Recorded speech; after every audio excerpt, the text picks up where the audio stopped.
लोग, I hope आप सब स्वस्थ होंगे, मस्त होंगे एंड हमारे साथ इस ऑप्शंस की सीरीज को एंजॉय कर रहे होंगे। आज है डे 2 जहां पे हम समझने वाले हैं एज प्रॉमिस्ड कि ऑप्शन में हम स्ट्राइक प्राइस को कैसे चूज करते हैं। लास्ट वीडियो में हमने क्या समझा था, कोई बताएगा फटाफट कॉमेंट में। लास्ट वीडियो में हमने समझा था, फर्स्ट यहाँ पे लिख देती हूँ, चलो कम जगह लगेगी। ऑप्शन क्या होता है, ऑप्शन में कॉल और पुट क्या होता है, साथ में हमने इसकी एक्सपायरीज डिस्कस करी थी, इसमें हेजिंग कैसे करते हैं, ये सारी चीजें हमने डिस्कस करी थी, राइट। आज अब हम धीरे धीरे स्टेप 2 पे आए हैं जहाँ पे हमें ये जानना चाहिए कि इसमें जब हम ट्रेड करें तो सबसे बड़ी गलती, मैं इवन बता रही हूँ कि जो एडवांस लेवल वाले ट्रेडर है ना, जिनको इवन 3-4 साल हो गए मार्केट में, वो तक स्ट्राइक प्राइस सही तरीके से, बहुत सारे मैंने ट्रेडर देखे हैं जो आज तक ये नहीं समझ पाए कि स्ट्राइक प्राइस हमें कैसे चूज करनी होती है, जो आज मैं आपको इस वीडियो में समझाने वाली हूँ। बिकॉज आपकी स्ट्रैटेजी सही होगी, आपका माइंडसेट सही होगा, आपका ट्रेड भी सही हो सकता है, लेकिन एक गलत स्ट्राइक प्राइस एंड आपका प्रॉफिट से लॉस कन्वर्ट हो सकता है। इसीलिए ये वीडियो बड़े ध्यान से देखना एंड मैं बड़े प्यार से समझाने वाली हूँ, ठीक है। चलो बोलो गणपति बप्पा मोरया। सो आज का हमारा टॉपिक क्या है, how to select strike price.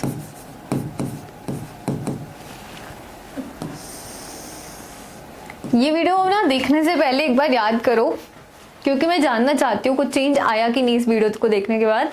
अगर आप अभी ऑप्शन ट्रेडिंग कर रहे हो तो एक बार याद करो कि यार कैसे स्ट्राइक प्राइस यूज करते हैं हम। ये देख के कि कौन सा सस्ता मिल रहा है, कौन सा महंगा मिल रहा है, जो सस्ता मिल रहा है वो खरीद लें, क्योंकि अगर निफ्टी में हम सस्ता खरीदेंगे तो उसमें ज़्यादा लॉट आ जाएंगे, महंगा खरीदेंगे तो 1 ही 2 लॉट आएंगे, है ना। ऐसे नहीं होता है। स्ट्राइक प्राइस ना 3 तरीके की होती है, बिल्कुल डरना मत ये शब्द देख के। ITM, ATM, OTM,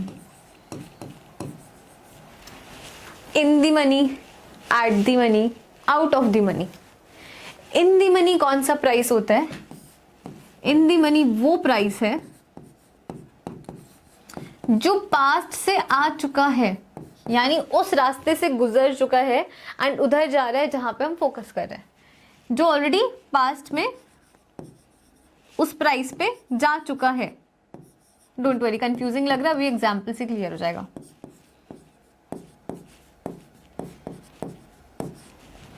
at the money क्या है? जो करंट प्राइस चल रहा है, ये तो सिंपल है। जो भी अभी स्टॉक का प्राइस चल रहा है वो हमारा हो जाएगा एट द मनी की। अगर निफ्टी 25,500 चल रही है तो 25,500 ही हमारा एट द मनी का स्ट्राइक प्राइस हो जाएगा। आउट ऑफ द मनी क्या होता है? जिस तरफ, ये कोई अच्छा बुकिश भाषा नहीं है, हो सकता है बुक्स में आपको कोई और लैंग्वेज मिले, जस्ट कि मैं ये अज्यूम कर रही हूँ, मैंने पहले एपिसोड में बताया था कि यहाँ पे स्कूल के बच्चे बैठे हैं एंड इसीलिए मुझे बड़ा प्यार से बच्चों की तरह समझाना है, इसलिए मैं इतनी आसान भाषा में लिख रही हूँ कि जिस तरफ आपका टारगेट होता है उस तरफ का अगर आप प्राइस चूज करो तो उसे क्या कहते हैं? OTM कहते हैं। चलो अब इसको ना बिल्कुल सिंपल भाषा में हम एक एग्जाम्पल के साथ समझते हैं। निफ्टी 50 आप सब जानते हो, अगर नहीं जानते तो यार इस पे मैंने ना वीडियो बना रखी है बेसिक ऑफ स्टॉक मार्केट की सीरीज पे, फिर भी मैं क्लियर कर देती हूँ। निफ्टी 50 क्या होता है बिल्कुल 1 मिनट में, कि इमेजिन करो इंडिया में 5,000 स्टॉक्स है, अप्रॉक्स इतने ही है स्टॉक मार्केट के अंदर। अब इसमें जो टॉप 50 कंपनीज हैं, फॉर एग्जाम्पल ICICI हो गया, या फिर टाटा मोटर्स हो गया, या फिर रिलायंस हो गया, HDFC बैंक हो गया, इस तरीके की जो टॉप अमीरों वाली कंपनी है उसका एवरेज निकलता है। क्या होता है ये? इंडिया की टॉप 50 कंपनीज का एवरेज निकलता है एंड उसका एक प्राइस आता है जिसे हम इंडेक्स कहते हैं। इंडेक्स क्या होता है? इंडेक्स देख के हम ये पता लगाते हैं कि मार्केट कैसा चल रहा है। क्योंकि अगर टाटा मोटर ऊपर चल रहा है, रिलायंस नीचे चल रहा है, तो कंफ्यूजिंग है राइट कि मार्केट कैसा चल रहा है। इसीलिए इंडिया में इंडेक्स बनाए गए हैं जिसका नाम है निफ्टी 50। ऐसी और भी इंडेक्स है बैंकिंग के, बैंक निफ्टी है, वहीं सेंसेक्स है जो टॉप 30 कंपनीज। अभी हम निफ्टी 50 का एग्जाम्पल ले रहे हैं। टॉप 50 कंपनीज का क्या होता है, एवरेज निकालते हैं, उसे हम कहते हैं निफ्टी 50। बट अब आपको ये भी पता है कि निफ्टी को हम खरीद नहीं सकते, क्योंकि कैसे खरीदोगे ना, ये तो कंपनीज का एवरेज है राइट। तो इस केस में सपोज हमें इसका ऑप्शन बाय करना है। अब चार्ट ऐसे चल रहा है, ऐसे ही चार्ट दिखता है ट्रेडिंग व्यू पे। मान लो ऐसे ऐसे निफ्टी चल रहा है एंड यहाँ पे इसका प्राइस चल रहा है 25,500। अब हमें ऐसा लगता है कि मार्केट ऊपर जाएगा, यानी निफ्टी ऊपर जाएगा, तो हम क्या करते हैं, पिछली वीडियो में समझाया था ना कि कॉल ऑप्शन खरीदते हैं। तो what we are doing here, we are planning to buy a call option. Now we need to select a strike price at which price we need to buy it. Graph इसी तरीके से होता है, इसके नीचे वाला 25,400, 25,300, सॉरी यार, sorry, हाँ सही तो है 25,200।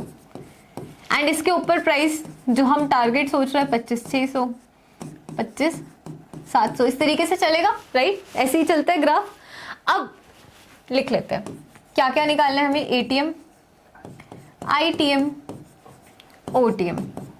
देखो मेरे को लगता है अब तो आपको समझ आ ही जाना चाहिए, क्योंकि पीछे से हमारे जो राहुल भाई हैं वो इस वीडियो को रिकॉर्ड कर रहे हैं, वो बिल्कुल फ्रेशर मार्केट में वो तक समझ गए हैं। वो पीछे से बोल रहे हैं आईटीएम, एटीएम, ओटीएम, है ना।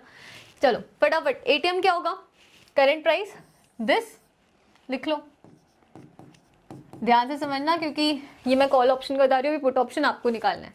आईटीएम क्या होगा, इन दी मनी, यानी जो प्राइस ऑलरेडी इस प्राइस के अंदर चल रहा है। कॉल ऑप्शन वाले केस में क्या होगा, इसके अंडर चल रहे हैं ये, है ना।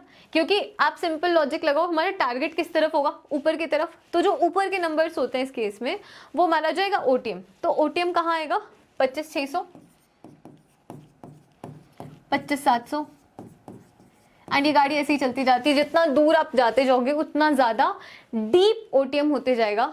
एंड वहीं जितना ज़्यादा आप अंदर जाते जाओगे, जैसे इन दी मनी में अब क्या आएगा, यही बचे नंबर्स, 25,400 लिख लो, 25,300, 25,200। जितना ज़्यादा आप गहरा होते जाओगे उतना उसको डीप आईटीएम कहते हो राइट। इस तरीके से हमारा आईटीएम, एटीएम, ओटीएम निकलता है। चलो अब फटाफट से एग्जाम्पल पुट ऑप्शन का समझते हैं। मान लो निफ्टी फिर से ऊपर से नीचे चल रही है, ऐसे ऐसे चल रही है ना। फिर से मान लो इस बार 26,000 पे निफ्टी है। इसके ऊपर के नंबर क्या होंगे, 26,100, 26,200, 25,900। यार मेरी हैंड राइटिंग तो दिन प्रतिदिन गंदी ही होती जा रही है भाई। 25,700। चलो अब फटाफट पुट ऑप्शन बाय करना है। बिना चीटिंग किए वीडियो पॉज करो और आप मुझे लिख के बताओ, एटीएम क्या होगा इसमें, आईटीएम क्या होगा, ओटीएम क्या होगा, बिना चीटिंग किए फटाफट। राहुल भाई चलो आप बताओ, एटीएम क्या होना चाहिए। एटीएम तो 26,000 ही होगा। चलो ये वाला सिंपल था। इन दी मनी यानी प्राइस के अंदर। तो प्राइस के अंदर 26,100 नहीं, 25,900 ही होगा इन दी मनी। 25,900 होगा, नहीं होगा। चलो इन लोगों को भी कमेंट कर लेने दो, वरना ही चीटिंग कर लेंगे अभी, फिर बोलेंगे हमें तो पता था। चलो यार इतने तो आप लोग होशियार हो, अभी तक लिख चुके होगे। क्या बताया था, सिंपल दिमाग लगाओ, ओटीएम क्या होगा, जिस तरफ हमारा टारगेट है। अगर हम पुट ऑप्शन बाय कर रहे हैं, इसका मतलब नीचे की तरफ टारगेट है। 26,000 पे बेच रहे हैं तो नीचे की तरफ टारगेट हुआ ना। कॉल ऑप्शन में हम क्या करते हैं, ऊपर जाएगा मार्केट, ये प्रेडिक्ट करते हैं। पुट ऑप्शन में क्या करते हैं, नीचे जाएगा, ये प्रेडिक्ट करते हैं। तो पहले ओटीएम लिख लो। ओटीएम क्या होगा, ये और ये, राइट। समझ आया राहुल भाई। जिस तरफ का टारगेट है ना, आप उधर के लिखो नंबर, तो सिंपल हो जाएगा। 25,800, 25,700 एंड ये ऐसी कहानी चलती रहेगी। तो अब आईटीएम क्या हो गया राहुल भाई, पर ये मैं तो 13 लाख बना चुका हूँ ना। ये हटाना पड़ेगा। 26,200, 26,300। ऊपर के नंबर क्या हो गए? इन दी मनी हो गए। आई होप आप सबको भी यहाँ पे ये चीज क्लियर हुई होगी कि आईटीएम, एटीएम, ओटीएम क्या होता है, राइट? अब सवाल ये आता है कि हमने ये तो समझ लिया कि इस तरीके की 3 तरीके के स्ट्राइक प्राइस होते हैं, लेकिन हम कौन सा चूज करें उसे समझते हैं। सिंपल ना, मैं सीधा ब्रोकर खोल के आपको दिखाती हूँ, क्योंकि ब्रोकर के ऐप पे आप ट्रेड करोगे। यहाँ पे ऑलरेडी मैंने सही का ऐप खोल रखा है, सही की वेबसाइट खोली है, इसका लिंक भी मैंने डिस्क्रिप्शन में डाला है, क्योंकि मैं खुद भी यही प्लेटफॉर्म यूज़ कर रही हूँ। And as a scalper, to be very honest, मुझे ये प्लेटफॉर्म बहुत पसंद है, राइट? चलो, अब यहाँ पे सपोज निफ्टी का ही हमारा चार्ट खुला हुआ है। यहाँ पे ना मैं ऑप्शन चेन खोल लेती हूँ, ठीक है? ऑप्शन चेन में मैं इनकी सेटिंग पे जाके, मुझे ऑल ग्रीक्स भी चाहिए, तो मैंने शो ऑल ग्रीक्स कर लिया। डन। इसको हम बड़ा कर लेते हैं। अब देखो, देखने में ये बड़ा खतरनाक सा दिखेगा, बट बहुत ज़्यादा सिंपल है, मुझ पे विश्वास रखो, बहुत ज़्यादा सिंपल है, ठीक है? चलो, करंट प्राइस दिख रहा है 25,350। अब हमने यहाँ पे कॉल है, इधर साइड पुट है, राइट?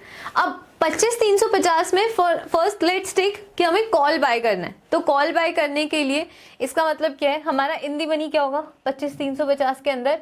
ये तो एट दी मनी हो गया 25,350, 355 चल रहा है, तो इसी के 1-2 पॉइंट नियर अबाउट जो भी मार्केट का प्राइस रहता है वो 25,300, 25,250, 25,200। अच्छा, यहाँ पे एक सवाल आ सकते हैं कि 350 है, फिर 349 क्यों नहीं आया, 348 क्यों नहीं आया? निफ्टी में 50-50 पॉइंट के गैप पे स्ट्राइक प्राइस होता है, वहीं बैंक निफ्टी में आप जाओगे तो 100-100 पॉइंट के गैप पे रहता है। इसी तरीके से बाकी हर स्टॉक्स में चेंज रहता है, इसमें 50 पॉइंट का डिफरेंस रहता है। 300, 250, 200 ये इन दी मनी हो गए। क्यों हो गए? क्योंकि टारगेट याद करो, अगर 25,350 का हम कॉल बाय कर रहे हैं तो टारगेट किधर साइड रहेगा? ऊपर। यानी ऊपर के कौन से हो गए? 25,400, 450, 500, ये सारे ऊपर के स्ट्राइक प्राइस हो गए, यानी ये ओटीएम है, ये इन दी मनी है। अब ध्यान से बस एक चीज आप लोग देखो, डेल्टा। यहीं से आपके यहाँ ऑप्शन ग्रीक का एक पार्ट भी क्लियर हो जाएगा। डेल्टा अब देखो क्या है, 25,300 का कितना है? 0.80। 250 का कितना है? 0.92। 200 का कितना है? 1 रुपीज़। एंड वहीं 350 का कितना है? 0.58। यानी जितना ज़्यादा हम डीप इन दी मनी जाते जा रहे हैं, उतना ही हमारा डेल्टा बढ़ते जा रहा है। डेल्टा का मतलब समझो, अगर हमारा निफ्टी 1 रुपये बढ़ेगा तो हमारा जो ऑप्शन हमने खरीदा होगा उस पर हमें कितना मिलेगा? 62 पैसा मिलेगा। क्लियर हुआ? यानी अगर हमारा निफ्टी, अगर हमने कॉल ऑप्शन बाय कर लिया, अगर वो 100 रुपये बढ़ेगा एंड अगर हमने एट दी मनी का कॉल बाय किया है, तो यहाँ पे हमें 60 रुपये मिलेंगे। वहीं अगर हम इन दी मनी जाएं, अगर हम 25,200 का कॉल खरीदें और हमारा अगर निफ्टी 100 रुपये ही बढ़ रहा है स्पॉट के चार्ट पे, तो ऑप्शन में हमें सीधा 100 रुपये ही मिलेंगे। अब इसी का अपोजिट देखो, आउट दी मनी जाके देखो क्या होगा। अगर सपोज 25,200 की जगह निफ्टी 350 चल रहा है, आपने ये खरीद लिया, तो यहां पे क्या हो रहा है? 0.05। यानी अगर हमारा निफ्टी यहां पे 1 रुपये बढ़ता है तो आपको 0.05 पैसे मिलेंगे। अगर वो निफ्टी 100 रुपये भी बढ़ जाएगा ना, तो भी आपको सिर्फ 5 रुपये मिलेंगे। लेकिन हम अक्सर गलती क्या करते हैं, हम इसमें क्या देखेंगे कि यार ये तो बड़ा सस्ता मिल रहा है। लास्ट प्राइस क्या चल रहा है कि मान लो 1.5 रुपये का, 2 रुपये का मिल रहा है। हम अक्सर क्या गलती करते हैं कि यार आउट दी मनी कॉल हमें सस्ती मिल जाती है एंड हम वो खरीद लेते हैं। लेकिन मेरे भाई, एक तो जब मार्केट बढ़ेगा तो भी तुम्हारा प्रॉफिट नहीं हो रहा, बड़ा चिंदी सा प्रॉफिट हो रहा है। एंड जितनी अगर मार्केट अगर गलती से गिर गया तो जितनी तेजी से तुम्हें आउट दी मनी लॉस देगा ना, उससे काफ़ी कम आपको इन दी मनी लॉस देगा। यानी प्रॉफिट भी कम है एंड जब लॉस है तो लॉस बहुत ज़्यादा है। इसीलिए हमेशा क्या करना चाहिए आपको, मेरा सिंपल हिसाब रहता है, मैं कंफ्यूज करना ही नहीं चाहती आपको ये बता के कि कब आउट दी मनी आप खरीद भी सकते हो। एक्सपायरी वाले दिन होते हैं एक मौके, बट मैं बिल्कुल कंफ्यूज नहीं करना चाहती। यार मार्केट में आए हो, थोड़ा ज़्यादा पैसा लगा के अच्छी क्वालिटी वाले ही कपड़े खरीदो, है ना, अच्छी क्वालिटी वाली चीज़ें खरीदो, इन दी मनी खरीदो। फॉर एग्जांपल अगर मार्केट 25,350 चल रहा है तो 25,300 खरीदो। 25,250 वाला तो मैं प्रेफरेंस नहीं देती, तो मैं 200 खरीदती हूँ, बट आप चाहो तो 250 भी खरीद सकते हो, राइट? या तो थोड़ा इन दी मनी खरीदो, या तो कम पैसे हैं तो एट दी मनी खरीद लो, लेकिन गलती से भी आउट दी मनी मत खरीदो, वरना आप at the end of the month loss making trader ही कहलाओगे, राइट? आई होप आपको आज समझ आया होगा कि सही स्ट्राइक प्राइस कैसे चूज करते हैं। सिंपल फॉर्मूला है, इन दी मनी में चले जाओ, है ना? कैसी लगी ये वीडियो ज़रूर मुझे कमेंट बॉक्स में बताना। एंड हाँ, सही का प्लेटफॉर्म ज़रूर टेस्ट करना, डिस्क्रिप्शन में लिंक है। मैं भी ट्रस्ट मी, हालांकि इन्होंने मुझे पैसे भी दिए हैं, बट मुझे सच में ये प्लेटफॉर्म मम्मी के कसम बड़ा अच्छा लगता है। बाकी यार कमेंट्स अच्छे अच्छे करा करो, मेरी मम्मी भी पढ़ती रहती है। Thank you so much, happy trading, जय हनुमान।